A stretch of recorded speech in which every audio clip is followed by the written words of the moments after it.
The young black athletes are not disrespecting America or the military by taking a knee during the anthem. They are respecting the best thing about America. It's a dog whistle to the racist among us to say otherwise. They and all of us should protest how black Americans are treated in this country. And if you don't think white privilege is a fact, you don't understand America.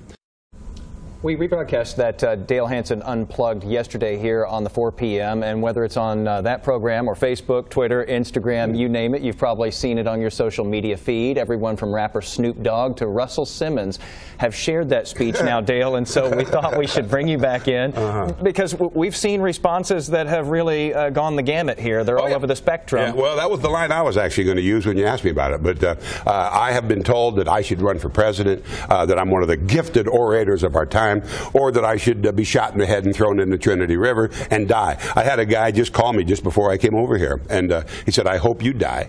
You are an incredibly fat, old, ugly man." And I thought, fat?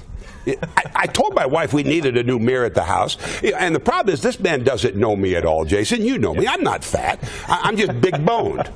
Big boned. But I have to be big-boned to hold up all the fat, of course. But that's it is amazing to me what people have written. I've read some of the most vile, racially charged comments about football players, and one woman in particular. And it always bothers me when it's from a woman. I've become accustomed to it to be some guy drinking his beer and he fires off this thing. A woman writes and uses every N-word, every racial slur she can, and then ends it by saying, you know, and you're afraid to say so, that every one of these boys, if they weren't playing football, would be locked up in prison because they would have killed somebody or raped a woman. You don't know that I'm a racist. You don't know me at all. And I wrote her back, and I said, oh, I believe I do. I believe I do. Isn't it amazing, too, the vitriol that you see coming out here, and it goes far beyond national anthem and a flag, and you see some of the ugliest things that you could possibly see. I just started making my way through the comments on our Facebook page, Dale, and I know you, and we've talked about this in the past with some of the other things that you've done Unplugged on, and you go through every one of these emails and phone calls and comments. Do you still do that? I go through every email. I only respond, and I answer every email. I'm rethinking this, by the way. It might be time to rethink this. I don't go to the Facebook postings. I don't read our Facebook page, etc.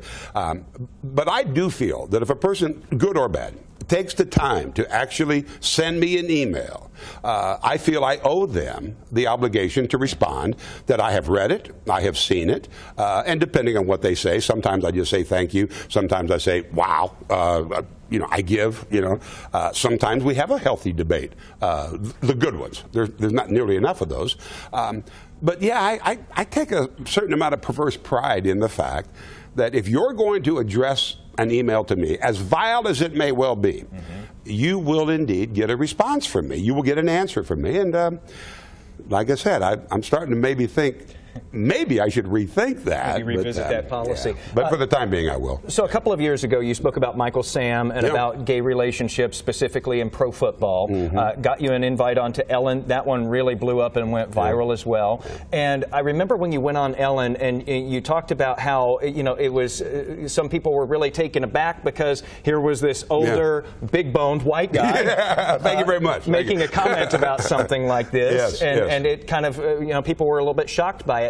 What kind of extra weight do you think it gives to have an older white guy talking about white privilege? Had to bring the extra weight part into it as well. But no, that's part of it, although I haven't gotten any of that. I think people were shocked because the Michael Sam commentary was basically the first one I think that went viral, and people began with, forgive me, sir, I live out in, you know, Idaho or Iowa or Nebraska, and we're not familiar with your work. But when we heard, as you know, an old white guy, I think it might have surprised some people. I think it might have bothered some people, but I haven't gotten any of that. That how can an old fat white guy in Dallas write such a thing? If they were surprised by it, they don't know me. Because as I said in that commentary, and I've said it repeatedly every opportunity I get, the greatest thing about this unbelievably great country is that you have the right to protest. And it's not my place, it's not your place, it's not anyone's place to say where you protest. Because protest is designed to be uncomfortable. You know, we had protesters at Channel 8 years ago, and upper management was absolutely upset that they were blocking our driveway. Well, that's where they chose to protest. They were on the public streets, etc. Protest is uncomfortable. It's designed to be uncomfortable. And when I find people saying, and they do say a lot, "Oh, I'm okay with the cause. I think there should be a discussion about this." Just do it someplace else. Do it where I don't see it. Don't do it where I don't have to think about it. That's the only good I think that may well come out of this, is that we're doing a great deal of talking about it now. Unfortunately, we're talking about the wrong thing in terms of the disrespecting of the flag, when we should still be talking about the racial inequality. I'm curious, though, when you're putting one of these things together, you know that the avalanche is coming. And I'm wondering, do you ever just have that, like, oh, do I want to put myself through this again and go on the air and do this, number one?